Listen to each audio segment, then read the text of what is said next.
As soon as I saw you, I knew a grand adventure was about to happen.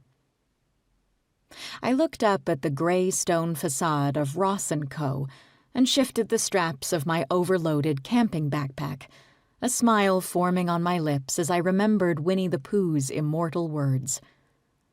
This was my first time in England, but it felt familiar to me just the same. This place had lived between the covers of so many books I'd devoured from practically the moment I'd learned to read, a world I could escape into whenever I'd needed, on good days and bad. To my kid self, England was Pooh, Paddington, Mary Poppins. And as I got older, it was Dorothea Brooke and Bridget Jones and the heroines of dozens of Regency romance novels. And London? London was the beating heart of it all, the capital of the world, full of possibility. Now I squinted through the city's drizzle.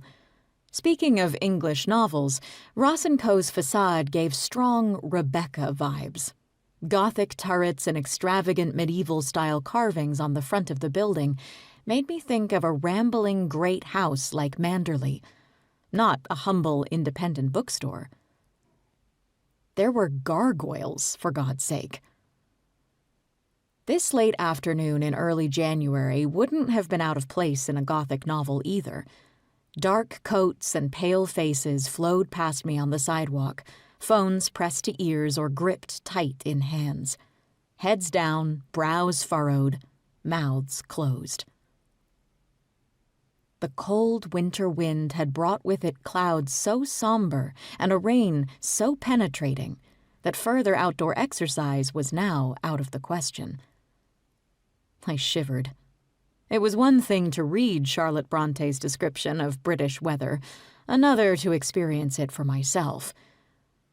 For a split second, I missed the bright colors of Orchard House Books, the closest thing I had to a home.